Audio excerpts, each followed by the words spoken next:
Some people just know they could save hundreds on car insurance by checking Allstate first. Like, to check the Jumbotron first, before attempting to eat a stack of Supreme nachos in one bite. Now you're just a meme that everyone shares on game day. Checking first is smart, so check Allstate first for a quote that could save you hundreds. You're in good hands with Allstate. Savings vary, subject to terms, conditions, and availability. Allstate Fire and Casualty Insurance Company and Affiliates, Northbrook, Illinois.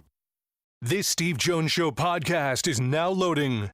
The Steve Jones Show podcast is presented by Sunbury Motor Company, Purdy Insurance, and Brewers Outlet.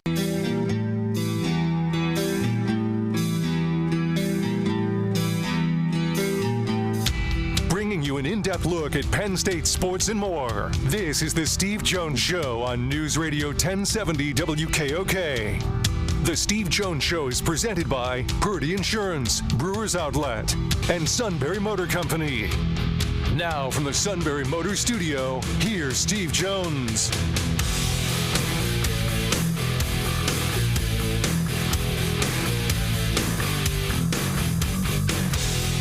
Opening half hour brought to you by Purdy Insurance, Market Street in Sunbury. Go to purdyinsurance.com. Auto, home, life, business, boat, motorcycle, RV. They take care of all of your insurance needs. And also, they do a great job of customer service. It means everything to them. That's why they do everything they can to save you money.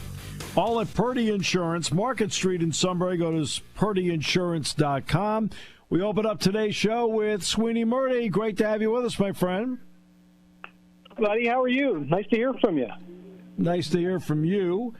The Yankees are in a very interesting spot because the Garrett Cole situation, Louis Hill, Giancarlo Stanton, Juan Soto's in another part of New York. And, what is the situation with this team right now in spring training as you see it? Well, they're going through some situations that aren't really ideal when you lose two starting pitchers. And I think you've come to expect some sort of setback with Giancarlo Stanton along the way.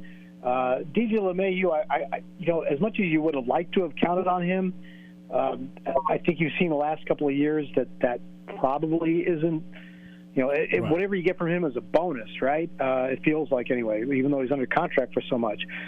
But you still look at what you have. You have Aaron Judge. You have Paul Goldschmidt and Cody Bellinger. You have Max Fried. You have Carlos Rodon, Marcus Stroman, Devin Williams. I was having this discussion in the office yesterday with some Yankee fans who were just a little, they're a little despondent, shall we say. And I said, all right, let's go through the American League. Who's definitively better right now? And even just starting in the East, the Orioles took a little bit of a step back last year, and you have to see how they recover. The Blue Jays have a lot to prove, and they have had that for the last several years. Your Red Sox are improved, but are they definitively better? I think that's left to be seen. The American League Central, the American League West, are any of these teams right now lock solid better than the Yankees? And I think the answer is no. You don't know that yet. So, they've taken a lot of hits. You certainly don't want to take more, but I think before you've even played a game, I don't think you can, wash things away and just bury it. We've seen teams, the Braves a few years ago, the Cardinals way back, lost number one starting pitchers and managed to win the World Series. So I think it's really hard for fans to appreciate this, but you still have 162 games to play. No question. But how concerning is it on the Yankee side of things that they might be one Aaron Judge injury away, and it's not exactly he hasn't exactly had America's greatest track record on this from suddenly not being a team that is slightly above others right now? Yeah, I think Judge is past that. The last few years, I think he is, he's posted and he's shown you what he can do. So I'm not as concerned about like the previous injury history that he had. But here's the thing: when you say, Steve, one Aaron Judge injury away, I remember this vividly. About 10, 12 years ago, a general manager was talking about the loss of one of his star players, and he said he was asked how they were going to make up for it, and he said there is no contingency plan for your best players. Right. And that stood out to me. And first of all, as an admission from a general manager, but also realistically, think about it in every sport. You're putting somebody else in a star player's place. You're not getting star productivity. You're just kind of hoping to stem the tide, right? And get whatever you can get, piece it together. You miss your best players, you're not as good a team as you are. Yeah. Now, pitching is weird in baseball because it's not the same guy every day, right? 5 different guys take the ball in 5-day stretch. So that mitigates things a little bit as far as an overall season perspective. If you're trying to tell me, can the Yankees win the World Series by adding a pitcher, I'd say probably not. But I don't think they have to add him on March 12th. I think they have time to figure this out. I think they needed a third baseman. I was been waiting all winter for them to figure out who's going to play third base, or I guess who's on first and what's on second. I don't know. Who's literally on third base. But I feel like these are things that a baseball team has time to address during the course of a season, especially when you still have the asset that I mentioned the Yankees have. Yeah, the only reason I brought up Judge is that 3 years ago, was it 22, awesome. 23, he was on the DL twice. And then last year, healthy the whole season, awesome. That's why you still, with any player, have a concern about stuff like that. And I've said for years on this show, I hate when people say injuries are just an excuse. And I say, excuse me. I said, you can do all the next man up stuff you want. There's a reason why that guy's starting. Okay? Yeah. And it's multiple reasons why he starts. Absolutely right. I mean, and I hate when they get labeled like that. It's because you look for a team. You look for reasons why a team doesn't perform well. Well, sometimes the reasons are they don't have their best players, and I'm sorry, And if you think that, and I also used to get this criticism a lot. Well, where's the farm system? Where's this? If your farm system has a major league ready all-star at the ready at every position in case of injury, you're running a very poor farm system because those players should be in the major leagues for somebody, and that's just not how it works. You have stopgaps. You have players who might be able to get hot for a couple of weeks or maybe have a great month, but you do not have Garrett Cole 2.0 ready to take on 200-plus innings and win 15 to 20 games during the course of this season. Right. That's right. Exactly right. I want to ask about Goldschmidt. I thought that was an incredible offseason get. And then there's the Bellinger thing. Bellinger sometimes is great, and sometimes he's just typical of a major leaguer as far as I'm concerned. But what did you think about those two acquisitions in particular and what they can mean? I don't love that Goldschmidt was trending down, but I think when you look at what the Yankees tend to look for, and what like winning teams tend to look for, you look for somebody who knows what they're doing. You look for somebody who has the experience, who isn't overwhelmed. Maybe somebody who, if he gets off to a slow start, isn't going to pack it in mentally. He has the ability to shake that off. And I think if you see a veteran who's performed the way Paul Goldschmidt has, that you've got that, even if he is trending down. So I think you hope that you put him in a lineup that has Aaron Judge in it, that has hopefully a full season of Jazz Chisholmness, in it. And maybe the Yankee lineup is a little top-heavy, but, again, adding Bellinger, the left-handed bat, certainly helps.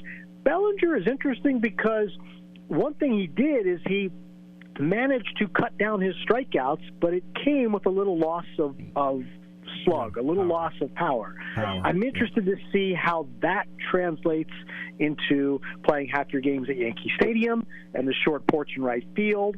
and being part of a lineup that you hope has some traffic on the bases, as they like to say, with Aaron Judge in front of you at a 40% clip, at a 400 on base, and wondering where, what that does as pitchers try to navigate that lineup and try to limit damage there. So I'm intrigued.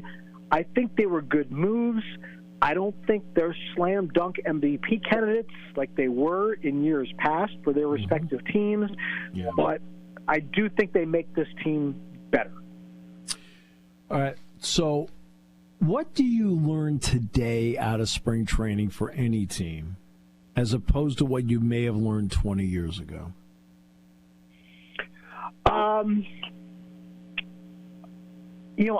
I always looked at, I came to look at spring training as this race to opening day as, just get there and just be okay. And what we're talking about, the injuries are really the big thing, right? This is what you're trying to avoid before you even get a season to start. I mean, it's one thing if Garrett Cole was, 10-2, and then you lost him in June, you at least had those couple of months with him. Now you get nothing from him, and you're still piecing it together. But as I said earlier, the good news is you have 162 games to play. I guess what I would always look at, how I came to look at it is, let's just get there and see how it looks. I think when you look at new players, you want to see a little something because if you're a fan of this team, you haven't seen them do anything in your uniform. So you want to see guys get off to good starts. And even if that's in spring training, it might ease your mind a little bit. But I think that's what everybody likes to do is try and figure out how to get off to a good start. Even if it's as simple as, Steve, going 7-3 in your first 10 games, just don't start from behind. And that's what you want to do is kind of put yourself in that position and see how guys adjust. I just have always believed in the length of a season. So I did not want to read too much into what you saw in spring training because a lot of talent evaluators will tell you that March and September are the two worst times to evaluate young players, or any players sometimes. I remember the year that sometimes spring training doesn't tell you what you think it tells you. I remember the year the Yankees signed Raul Ibanez, and he was having a terrible spring. Yeah. And it was one of the questions that Joe Girardi, then the manager, was being asked about, what's going on with Ibanez, and are you concerned? And his answer to us was, if he was brought here to face, Ibanez was a left-handed batter. He was brought here to face mostly right-handed pitching, and frankly, in spring training, just because of the way the reps ball, he hasn't faced a lot of right-handers. So I'm not that worried about it. Well, over the course of the next 8-10 days, the final 8-10 days of spring training, Ibanez hits 3 home runs, all off of righties, and it's like, oh, okay, so this is fine, this is normal, and all those signs of panic we saw for the first 3 weeks of spring training disappeared in the last week and a half. So it's just a matter of perspective, I think, and just kind of waiting for the season to start and seeing, are you in position to get off to a decent start? Yeah, because I tell people all the time, quite simply, that you sit there and you go through spring training, and there may be a pitcher working on something, okay? And then, and then they may want to use it during the season. They may shelve it. And I tell everybody, you can go 3 for 27 in spring training, and on opening day you're 2 for 4. Your batting average is 500. Yeah. I mean, listen, the biggest thing for me was always change-ups, right? And I had pitchers that I used to drive crazy talking about their change-ups, and they used to dread seeing me coming because we talk about it so much. But it's because they talked about it so much, usually in spring training. And the pitcher would talk about working on a changeup, and then you talk about how effective it was. And it's such a hard pitch to master and really feel confident in that, a lot of times pitchers end up shelving it. And like you say, and or maybe they only throw a couple of them as opposed to making it one of their main pitches. But in a spring training game, maybe they've decided, I got to figure out my changeup, so I'm going to throw a few more today. Maybe in counts that I wouldn't normally throw them. Maybe to batters where I wouldn't normally throw them, just to see if I can get this feel. And it gets knocked around, and their spring training line looks terrible. But then you come face these same batters in the middle of the season, they're not seeing a changeup. They're seeing the cutter. They're seeing a fastball. They're seeing a slider. They're seeing your normal repertoire, and you've kind of shelved that. Or, even if it's not to that degree about completely shelving a pitch, maybe you are trying to just get a bit better feel for a curveball, and you're going to throw it in counts where you don't normally throw it, or to batters where you don't normally throw it. And it's there is something to wanting to get the guys out. Mike Messina told me that a long time ago. He's like, even at certain stages of his career when he was an established pitcher, there was still some level of competition. Like, you're there to get guys out. You're not there just to throw the ball over the middle of the plate and get it hit until your pitch counts up. So there is still something to that, but it's not as worrisome because the results aren't as meaningful, and you're just trying to get yourself ready. The last question for you is this. We all know what happened with the ESPN contract. That's come up. But there are other people who are going to bid for it and make up for it. I'm confident of that. Major League Baseball is coming off a year where in the World Series you had the Yankees and the Dodgers, and it outdrew the NBA Finals. What do you consider to be right now the health of this sport? Because in my opinion, I think the sport's a lot healthier than the perception is. I think it's tremendously healthy. If you look at the uptick in attendance and TV viewership that you're talking about, listen, I work in the social media department now, and all of our numbers have trended up the last couple of years. People are consuming the game just maybe in different ways than they used to. And so, that's part of what my responsibility is, to feed into it. And I would be doing a disservice to me and the league if I didn't tell you to make sure you're following MLB on all of your social media platforms. But that's where a lot of the fandom comes from now, and a lot of following. I think we're hitting people differently, right? Listen, my daughter is 13 and a very big Yankees fan because she grew up in this house where I covered the Yankees for a long time, and we live in New York, so that's all part of it for her.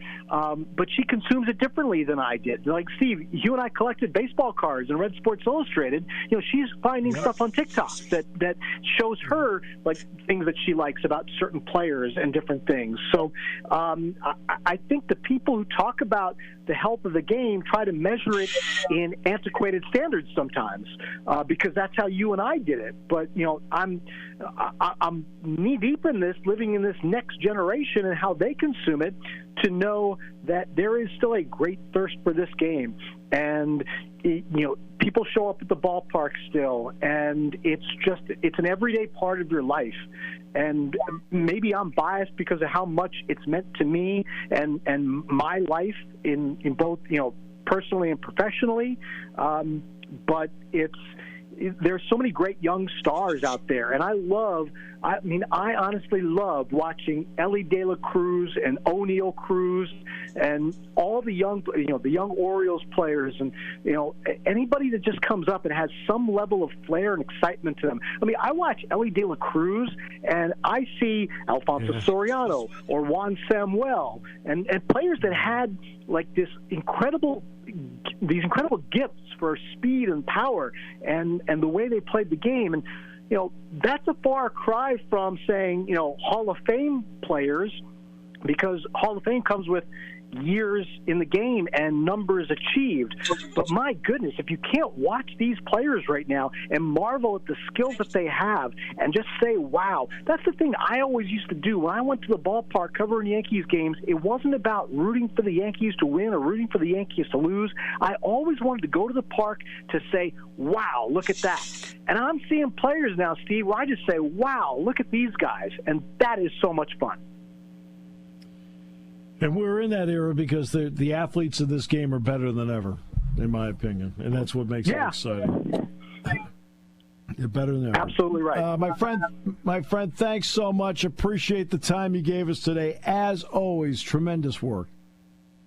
Steve, I appreciate you, man. Thanks for always asking. The outstanding Sweeny Murti. And today's show brought to you by Purdy Insurance. Market Street in Sunbury. Go to purdyinsurance.com. Auto, home, light, business, boat, motorcycle, RV. Those are just some of our insurance needs. And guess what? I mean, it's multiple. And you need to save money.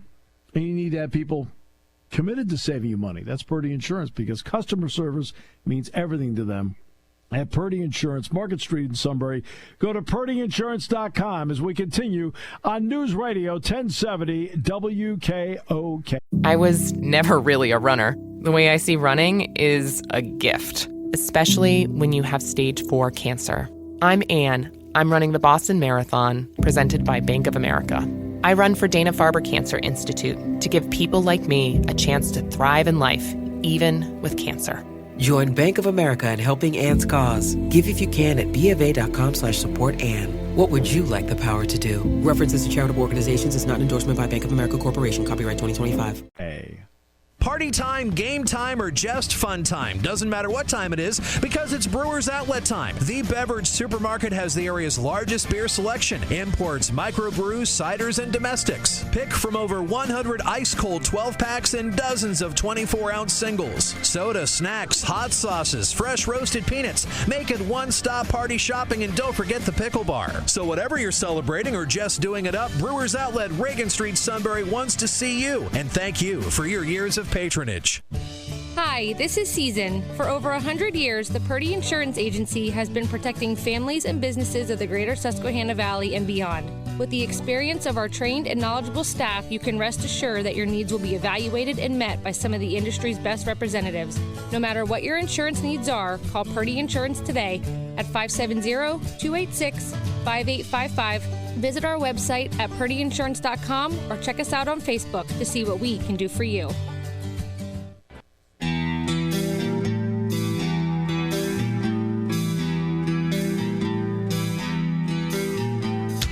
Bringing you an in-depth look at Penn State sports and more. This is the Steve Jones Show on News Radio 1070 WKOK. The Steve Jones Show is presented by Sunbury Motor Company, Purdy Insurance, and Brewers Outlet. Now from the Sunbury Motors Studio, here's Steve Jones. Half hour brought to you by Sunbury Motors, 4th Street in Sunbury. Sunbury Motors Kia, routes 11 and 15 Hummels Wharf, online at sunburymotors.com. Ford, Kia, Hyundai, best in new inventory. Always, I'll tell you, the great safety features on new vehicles, especially Ford, Kia, Hyundai. Incredible. Great pre-owned inventory with the all-important Sunbury Motors guarantee, because what they do is they go over every vehicle with a fine-tooth comb. And a terrific service department that backs it up every step of the way. Quick lane inspections, routine, difficult. They handle it all at Sunbury Motors, 4th Street in Sunbury. Sunbury Motors Kia, routes 11 and 15, Hummels Wharf, and online at sunburymotors.com. I want to start with Rob Kimmel and St. Francis, because this is one of the great stories out there. First of all, Todd, good day to you, my friend. Hello.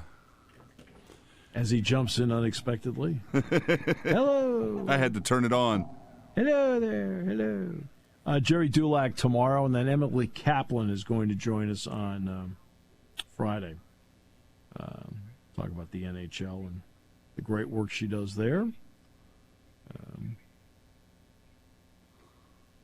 And so Rob Kimmel, State College's own, right? State I grad. Wanted to always go to Penn State. His dad, Bob, was the women's swimming and diving coach here, then was an associate athletic director here. Before Bob then left and took the athletic director's job at St. Francis. And the irony is Bob and I coached against each other a couple of times in a couple of these Little League tournaments. Right? We had one tournament down in Petersburg where Rob's dad and I are coaching against each other, and I don't know if Rob was on the team or not, so that part I can't remember. Right? And neither of us had won a game in the tournament. And I said, and the two of us were laughing like this is going to be a fight to the finish. I said, let's face it. I said, coaching could be the key, right? And they won the game 4-3. And I walked up to him. I said, Bob, I was right. Coaching was the key. They won the game 4-3. And that's Rob's dad. Well, he ends up going to St. Francis. His brother Ken ended up going to Penn State. And Ken was a part of the 2001 Sweet 16 team here at Penn State. Rob goes to St. Francis. He's like, I'll go there. Well, he's a lifer now. And he had 3 other shots at the NEC championship. And he's the underdog in all 4, including last night. And they won. And we've had Rob on the show before. In fact, we've had Rob on the show a few times before. But he's just down to earth, level-headed. I was talking with Josh Cohen of USC before the game out at the Galen Center. And I think some people may know Josh played his first 3 years at St. Francis, or first 2 years at St. Francis. Then he transferred to UMass, and then he went to USC. And so during warm-ups, we talked, and he says, Mr. Jones, he said, you're still at Penn State.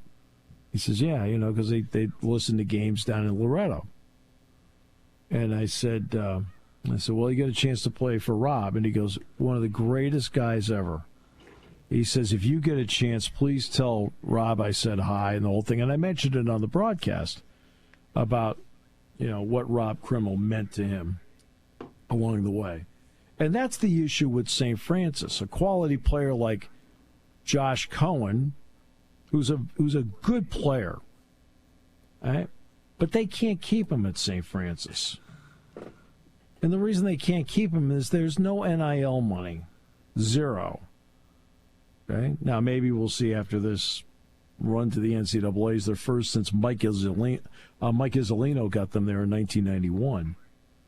We'll see if some of that changes.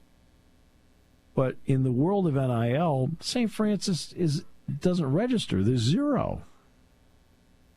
And he has to build a team every year, and he usually has to replace half the roster because, it's not just graduating players, but it's guys like, I say with all due respect, because I like Josh Cohen as a person, all right? But, he knew that his best option to make his way through was to leave and go to a, quote, higher-level team. So he went to the Atlantic 10. Now he's in the Big Ten. And when you sit back and you look at the possibilities for Josh Cohen to play overseas, by going to USC, he's got a greater opportunity to do it. So I understand all that stuff. But for Rob Kimmel, he has to live with that reality. And so does everybody else in the NEC. Yet he stuck to it. He's got an excellent freshman in Juan Cranford. And I remember watching them play against Penn State because they played Penn State earlier in the year. Penn State won. And Dick and I are talking and said, the Cranford kid can play. And I said, I'll say this. I said, Penn State's the better team. And there's no doubt. They were played today, Penn State would win. If they were playing in January, Penn State would win. They played in November, Penn State won. But I said, I said, they're a well-coached team that's really together out there. You could see that in how they played. And I'm thrilled for Rob because, look, he's from a great family.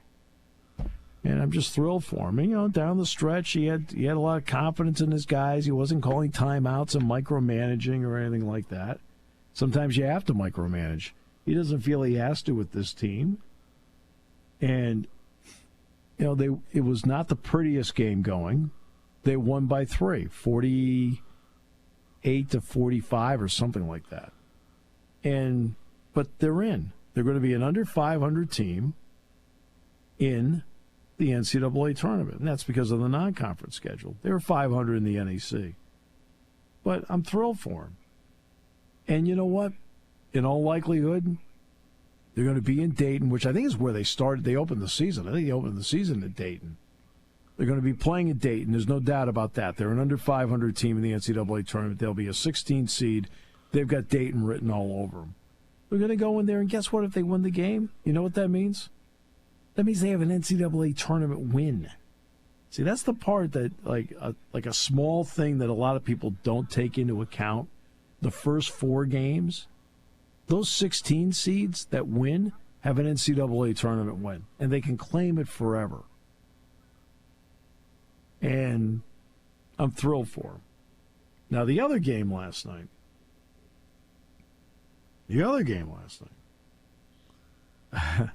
between Gonzaga and St. Mary's, there was nobody in Springfield calling for that tape. The two teams last night combined for 1 for 31 in threes. Yeah. 1 for 31 in threes. So it got to the point where everybody's trying to drive the ball, because everybody got a sense like nobody can hit an outside shot. I understand that. They kind of looked around, looked at the landscape and said, uh-oh, nobody can hit an outside shot. And what's interesting about these games is, A, they're championship games, so there's interest. B, there is, once it gets to 5 minutes to go and you're in these games, does it matter if the game's 48-45 or 98-95? I try to tell my broadcasting class this all the time. It says, once you get to 5 minutes to go, winning and losing comes into play. I said, it doesn't matter whether it's like, oh, this game is setting the game back. I said, it doesn't matter at that point. It just doesn't matter. Okay? What matters now is who wins the game and what's the margin. And that's the way both those games played out last night, including Gonzaga. And it was a game that, first of all, both teams are in the NCAA tournament, as opposed to St. Francis beating Central Connecticut last night. When St. Francis beat Central, that was it. St. Francis is in, Central is not. Gonzaga and St. Mary's, both teams were in. And what Gonzaga did last night is they probably, I think, moved themselves off the 8-9 line and maybe to a 7. Now, what does that mean? That means that if you are going to win your opening game, you don't have to face the 1 seed in the second round. You face 2. Still a tough opponent, but not a 1. That's what that means. St. Mary's, their only conference loss was not to Gonzaga. They swept Gonzaga, during the season. It was actually San Francisco. I was going to say I watched both those games. Yeah, I mean, and Gonzaga, San Francisco, whom I saw play twice in person down in Daytona, they're the only team that beat St. Mary's this year in the West Coast Conference. And I liked what I saw for the most part from San Francisco, but I didn't see enough where I thought they could do anything better than third place. Just didn't get that feeling, watching them play. Like, I watched, obviously, Clemson. I broadcast the Clemson game, but I also saw Clemson play San Francisco and win. And I looked at Clemson and I thought, you know what? That's one of the 3 best teams in the ACC. And they're only going to get 3 bids. I mean, that's all they're going to get, 3 bids, the ACC, unless something different happens here in the NCAAs. I don't know. I don't see any other way. There's a lot of people on the North Carolina bandwagon. North Carolina plays, I think, Notre Dame first. No offense, that doesn't do anything. And I say that with all due respect to Micah Shrewsbury. But that doesn't do, if North Carolina wins the game, it doesn't move the needle. Doesn't help their analytics, doesn't help their quad 1 situation. I mean, what quad 1s tell you is your ability to win games against the field. That's what they're looking for. Can you win games against the field? And that's what quad ones are about. Twos to a certain point. Okay? Twos to a certain point, because not every game, you know. But you need to get quad one wins. North Carolina has one.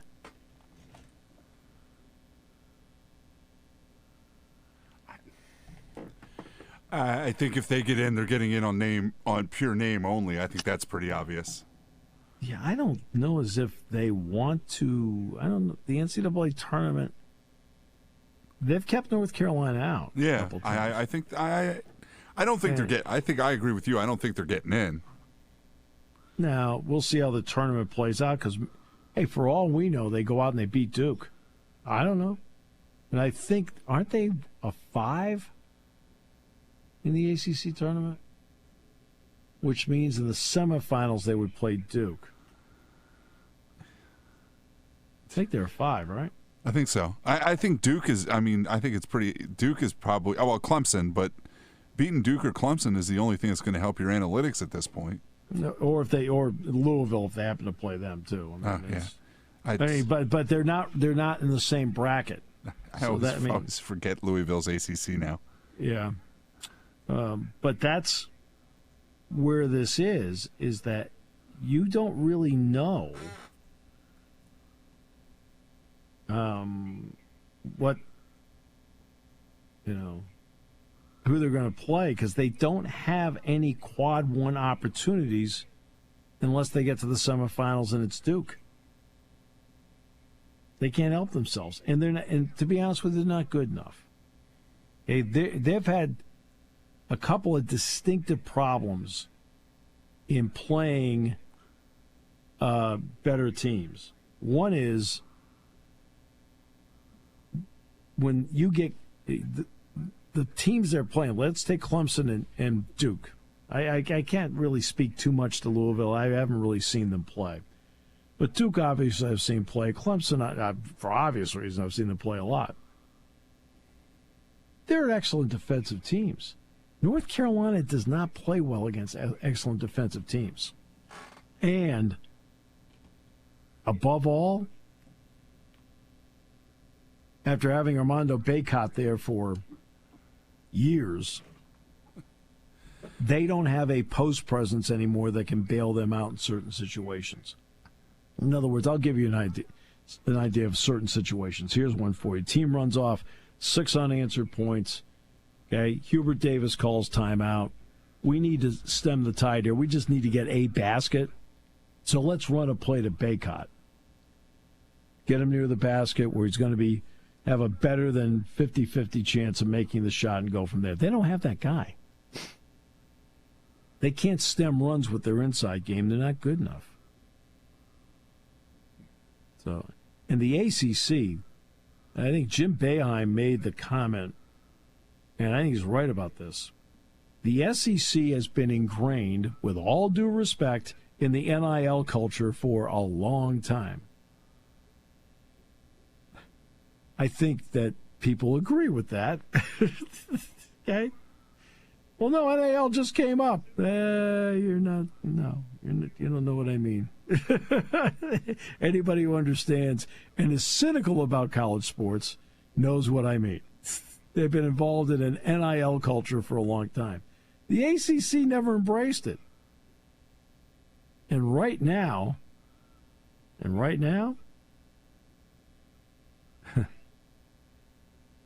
the SEC is burying the ACC. I had somebody text me during break that they said on the Scott Van Pelt podcast that the ACC has not had a ranked team versus ranked team game all season. Yeah. That's right. Wild. Right. Yep. Now, it should be pointed out Clemson and Duke are both currently ranked. Okay, so they're both pretty good. And the oddity is Duke can Duke has the capability of winning the whole thing Clemson was in the Elite Eight last year. So they can. But the rest of the conference is a real struggle. I mean, the Big Ten and the SEC are both exponentially deeper. By the way, note to the Big 12. It's hard to watch games on the Louis Vuitton court. What the heck is that deal? It looks like a Louis Vuitton bag out there.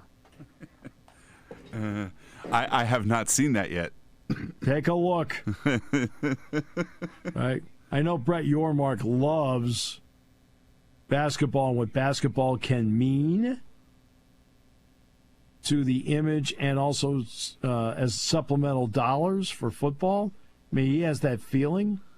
That's why he wants to see the NCAA tournament expand to 76 teams because he thinks it'll benefit the Big 12. That's why when they have expanded, he has not only talked about what they mean football-wise, but what they end up meaning basketball-wise. I mean, Yormark believes in the basketball component. And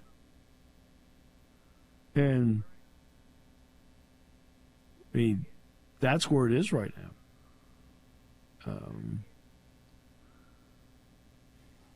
And we're going to see as time goes. I think Jim Phillips has a real feel for college athletics and as an administrator. I do. People are like, oh, yeah, but he's in a tough spot. When he didn't get the Big Ten job,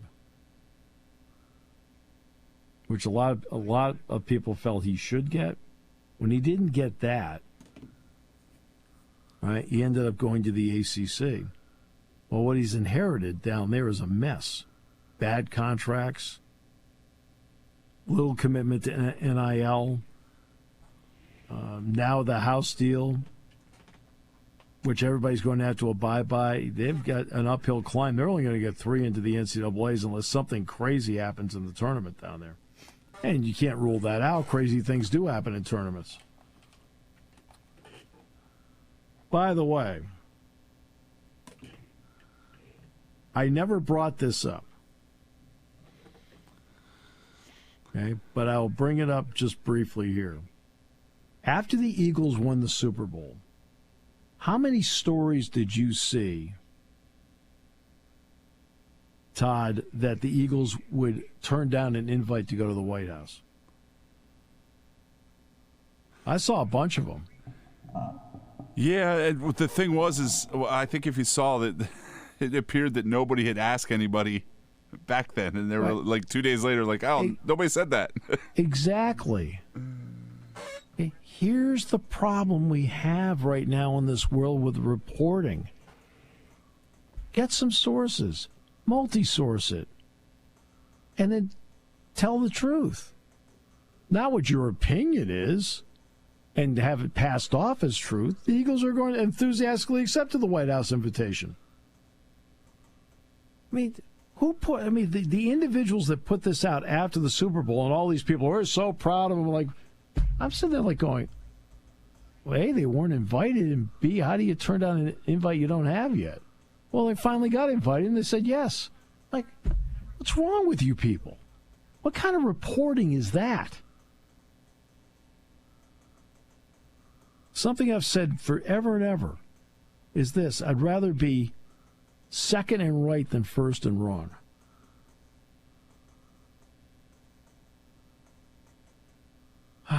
And I work with a guy who's usually first and right, and that's you.